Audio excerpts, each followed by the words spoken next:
Hey everyone, and welcome to a brand new video. And today we're going to be continuing my poker journey, part 4. If you guys haven't checked out parts 1, 2, and 3, you might want to check those out before watching this video so that you know what I'm about to continue talking about. It's been quite the journey so far. We ended the last video in late 2018 after I had just gotten married to my wife, Grace, and I'm back on my own poker bankroll. So no more being backed. Things are looking great for life. Poker is a little shaky as I've been on kind of a downswing up until this point. And let's jump into the continuation of part 3. All right, so part 4, early 2019. After having a bit of trouble in 2018 with PLO and variance, I kind of decided that I wanted to focus more on a consistent income. And after evaluating and making a little notepad of the pros and cons of playing different games and playing different formats, I decided that I was going to switch to No Limit Hold'em. Up until this point, as you guys may have known, I've been mostly focused on mixed games and PLO, two formats that are very high variance. And at this point in my career, having just gotten married, having wanting to have more consistent results, not wanting to go back to being backed at all, I thought that No Limit Hold'em would be the lowest variance and the easiest game to find action in. It's obviously the most popular game when it comes to poker, and there's a lot of different formats that you can play. You can play online, you can play live in a casino, you can play tournaments, you can play cash games. And even though it may be the most studied and the most difficult at the highest stakes, it still provides a lot of opportunity for someone that's willing to work hard. So I decided that I was tired of the variance in PLO. I was tired of no action in mixed games and trying to find, even a mid stakes game. And so I switched over to learning No Limit Hold'em. Now, I started studying using some software that may not have been, the top of the top at the time, but it was decent for learning some of the concepts in No Limit Hold'em. And combined with some really good poker books, which, as a lot of you that watch my stream know, I always recommend learning poker through poker books if you're new to it or if you're looking to further your knowledge of something like game theory. There's a lot of great books out there. I just stuck my nose in a bunch of the theory books, one of them being Modern Poker Theory. Shout out to Michael Acevedo. And yeah, it was a great book to kind of get me into No Limit Hold'em. After having studied with some solvers for PLO, I understood a lot of the concepts of using solvers and some concepts of theory, but I wasn't quite there. So this book really helped me. And then from there, I kind of snowballed into a bunch of other books. Play Optimal Poker 1 and 2 were great for my learning start. And I took that information and I looked to play in my local live game. I found out that the Park Casino, which isn't too far away from where I live, had a 2-5 game. And I had grinded in Vegas, as you guys know from I think part 1 or 2, for a long time. I've played a lot of live No Limit Hold'em, so I was very comfortable with getting into those games. And combined with my now newfound knowledge of theory, I felt like it was almost not a guarantee, but almost a guarantee that I could, make a profit in these live games, as most live games are very soft. I used to beat 2-5 back in the day, like I used to even beat 5-10 live at the Bellagio in Aria. So how hard could this local 2-5 game be, right? So that was kind of my mentality going into it. Although I didn't have a really big bankroll. I was kind of on a short bankroll, taking some shots here and there. and it didn't really feel super comfortable. But I decided I was gonna to to dive in and play in this game. So early 2019 all the way through 2020, I only focused on learning No Limit Hold'em by studying with solvers. I ended up buying Pio solver. I ended up using Poker Snowy. I ended up using every single piece of software I could find for No Limit Hold'em to try and better my game, as well as playing in this live casino game at the same time. So the issue, though, was I was always just about earning enough money to get by, and it I wasn't comfortable, right? I made enough money to pay rent, but I could never get ahead. So I was basically grinding from month to month to pay the rent, and a couple months in a row, I had a break even, month or two, and I was still paying rent. I was still, buying things for my wife and I, food, whatever, and I kind of burned through the rest of my bankroll, which wasn't that large, to begin with. It was already kind of a risk to play these games. So what do? Against my better judgment, I talked to my friend about getting some backing. And this comes around the time of, I believe, the W Coop.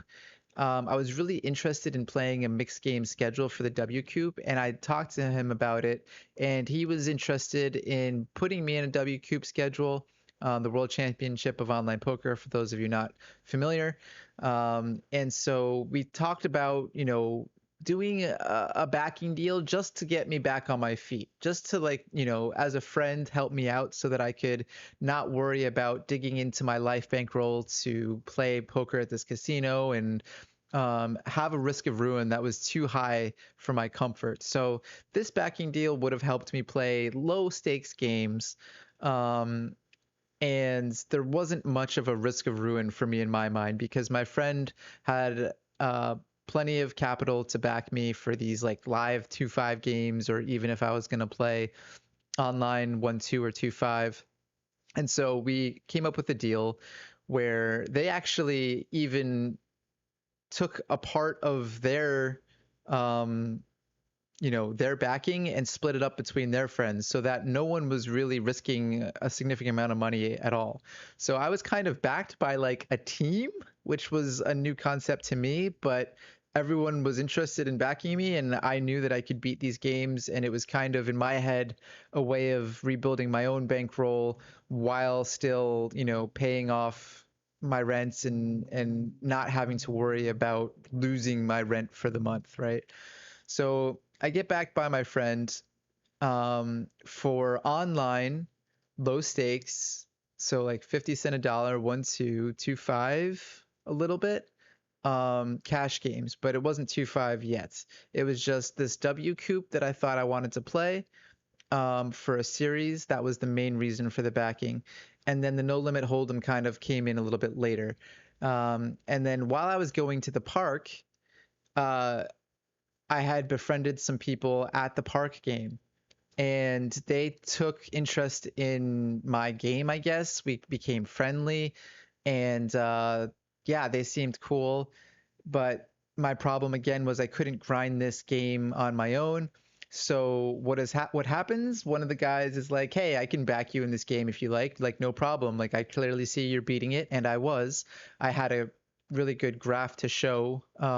However, all of my profit at the time was just basically paying rent and going to my friend.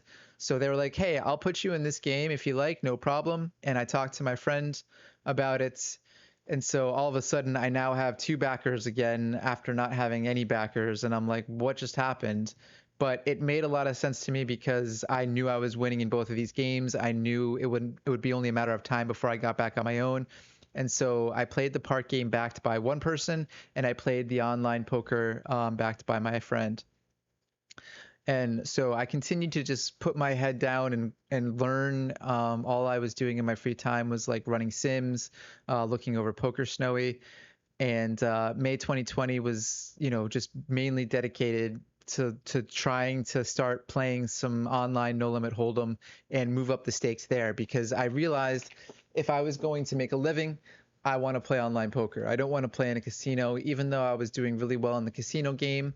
I decided I just wanted to focus on online.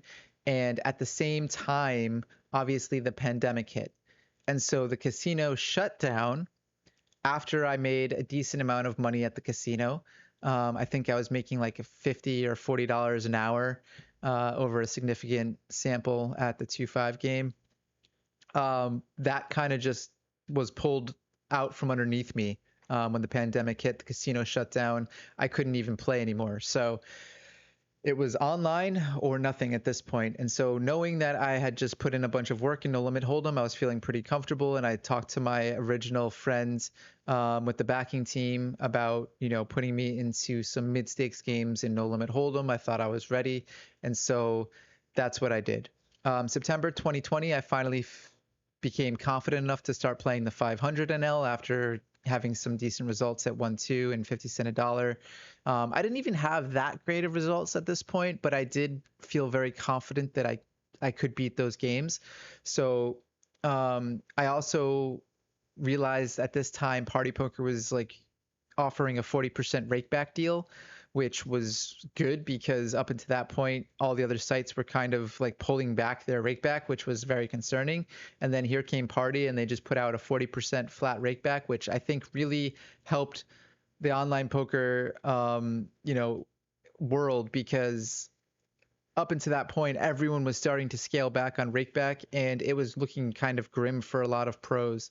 And so Party doing this, I think, really helped revitalize the offerings of other sites, seeing that they have to compete with Party on this offering. So I was able to essentially break even and then slightly win a bit on Party, but make enough on rakeback that I could, start increasing the bankroll and start making some money on my own. So I was actually making money on this deal with my friend, and he was happy. I was happy. And I have a good year. 2021 was, really good for me. I crushed, 200 and 500 and L. And I made my friend a bunch of money. However, playing 500 and 200 NL on a backing deal doesn't really get you a lot of money. Especially when, again, I'm living in Vancouver, everything is really expensive. So I was still just paying rent and then like incrementally like putting a little money away to build up my life roll so that I could just get off this deal and then get back on my own money and play all these games on my own. But giving away half of your money, it's so hard to get ahead on top of paying your bills with the half of the money. So I was playing 500, but I was earning, half of that. So it was like I was still playing 200. And then when I was playing 200, I was only earning half of that. So that was like I was only playing 50 cent a dollar. And I wasn't playing enough volume to really make a lot of money doing that. So at this point, I'm just kind of a little frustrated in the sense that if I had just been on my own, I would have made a decent amount of money. But because I was still backed, I had to give away half of it. But at least I was, making my friend money. This is one of the friends that I had early on that backed me in Vegas. So I was really happy to make them money because obviously they're one of my good friends and I like to see them make money as well as myself. Um, and so it's at this point that I'm thinking, okay, if I'm going to get back on my own, I'm going to have to really dive into this. And I'm going to have to put in volume. I'm going to have to be motivated. I need to grind every day. And I thought, why not start streaming on Twitch? Because I'll be held accountable. Um, I'll be able to document my journey. I'll be more motivated to like play well on stream and work hard. And so I thought to myself, okay, what is my goal? I want to climb stakes. I want to get back on my own money. I want to get to the high stakes. My end goal is to play online poker for a living on my own bankroll at the highest stakes online. And so I started the expedition. That's where that originated from. It was kind of an idea to hold me responsible, to work hard, to create a community in the process. And if I could make like a side revenue to pay rent, that would be amazing. So I kind of had the goal when I started the expedition to not only try and improve myself on stream, but to pay rent with, the revenue that I could make from the expedition. So that was one of the better things I think I've done because I worked really hard on trying to grow the expedition and trying to stream every day and keep a schedule and learn about streaming, learn about marketing, learning about, making social media like this YouTube video. Um, and so overall, it's been amazing. I really love the community that I created over there. If you guys haven't checked out my Twitch stream, please go check it out. I think you'll really enjoy it. If you've made it this far in my poker journey, you might be interested to see how well I continue to do and my climb and adventure to, getting to my goal. So that was all through 2021. I started streaming in the middle of it. I started, doing well early 2021. I was still new to No Limit Hold'em. Don't forget, like I just really learned how to play No Limit Hold'em late 2020. And then I jumped right into the 500 NL online games and party poker and managed to break even slightly, make like 1 BB per 100, I think. And then with the break back, like I said, I was able to live off of it. So now it's 2022. Here I am. I've been playing No Limit Hold'em for roughly 2 years, a little under 2 years online. I've had really good results at 200 NL and 500 NL in 2021. 2022 has been positive, not to the amount that I would like. So I decided I was going to just try and work really hard and get off of this stake with my friend. I have been making him money and myself money along the whole process. Like I am up a bunch of money for both of us, but again, I'm still only up half of what I've earned for the year. So it really hurts. And getting on my own to play these 200 and 500 games would be great. And I think that would be, the start to being able to then take shots at 1K NL and get back to where, I feel comfortable again to make an earning as a professional. So yeah, I think that it's been quite the journey. I've learned a lot through it all, and I feel like I'm headed in the right direction. I feel like I've been super patient. I've been very disciplined the last 2 years to make really good decisions for myself, to play, low variance poker formats, to have good bankroll management, even on a stake. Throughout this whole stake, I had never went outside of what I thought would be appropriate bankroll management. If it was, I was treating it as if it was my money. And that's kind of why I feel this last backing deal has really done well. This is the first time I think in all of my journey in getting backed that this has worked out well. I haven't made a lot of money, but I've made a consistent amount of money. I've been able to pay rent, I've been able to make a living, and I've been able to make money for my friend as well. But um, let's talk about what I've learned, right? I mentioned it takes a lot of patience and discipline to be a poker pro. I think early on, I was always trying to go for the stars, and it never worked out. I would always burn out and I would always fall right back to earth. I would either bust my bankroll or I would, lose patience and try and search for a backer instead of just rebuilding on my own, playing low stakes. I was always trying to aim for that big score for, the shortcut to get to the high stakes.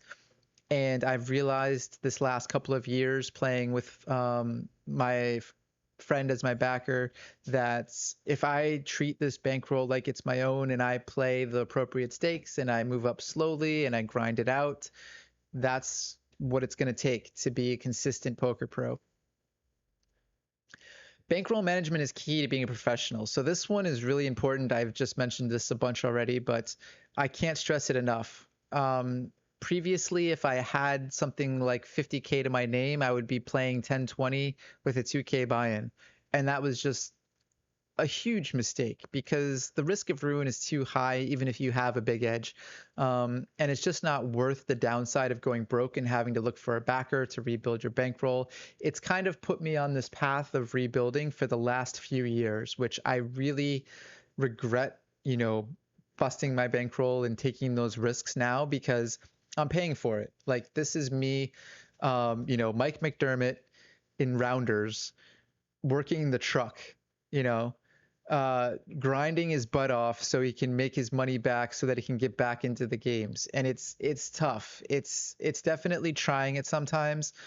But I have been inch by inch getting back to where I want to be. So don't take risks outside of your bankroll.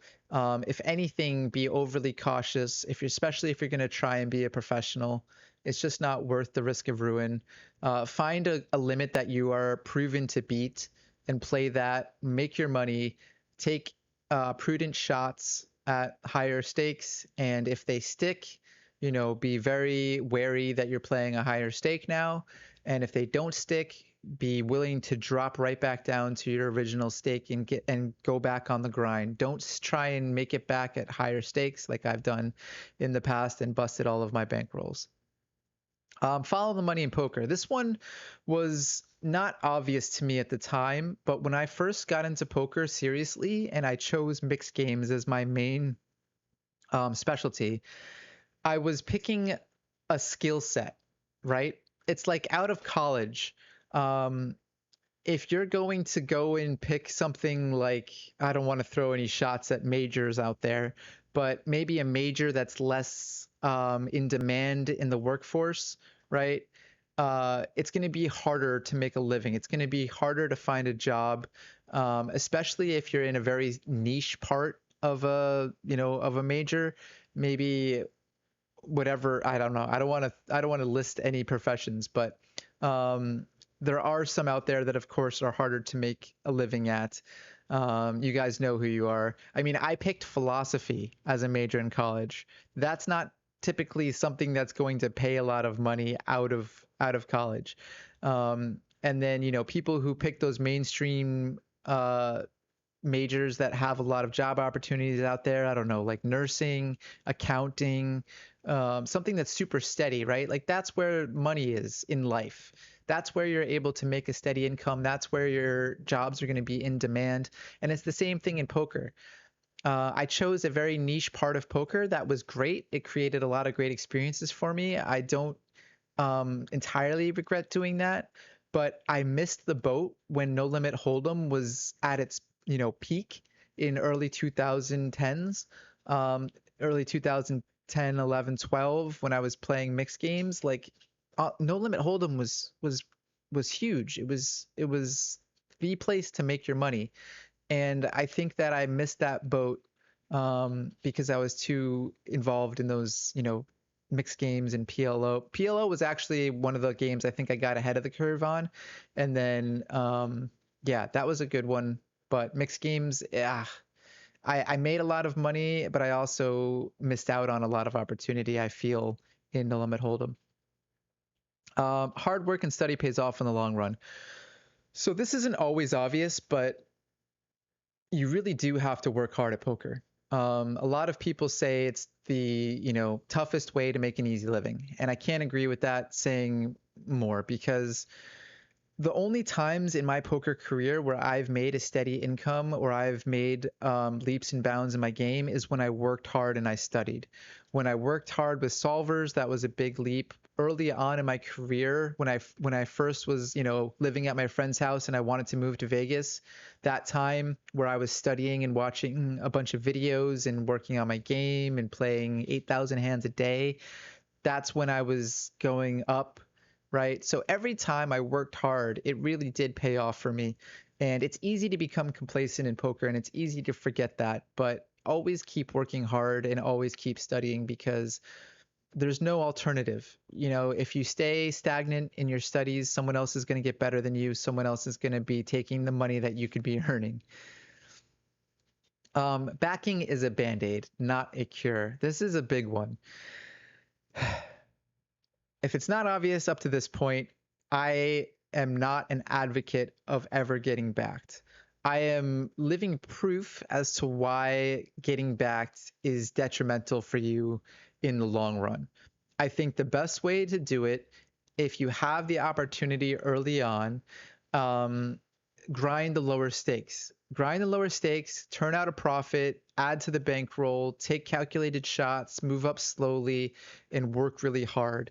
If I had just been disciplined and stayed on my own money and didn't take all these crazy shots and increase my risk of ruin and going broke multiple times, I would be 10 times as successful as I am now, if I had just been disciplined and stayed patient and really believed in myself and worked hard on my own. I think backing was detrimental not only to that process of earning money, but also my thought process. My thought process in poker was always, okay, I can just get backing and jump back in if I go broke. It was really bad because it never held me entirely accountable for if I went broke. Um, the alternative was, oh, I'll just go get backing and I'll be fine. But that wasn't a good mindset. I really regret getting backed um, most of the times that I got backed. But most detrimental was when I think it was the 2017 backing, where I had a role for playing 2-5, but the guy wanted to put me in these PLO games and felt confident in me, and I should have just said no, thank you. I'm just going to work on rebuilding my bankroll at 2-5. I have enough money to be a pro. This is fine. I don't need backing.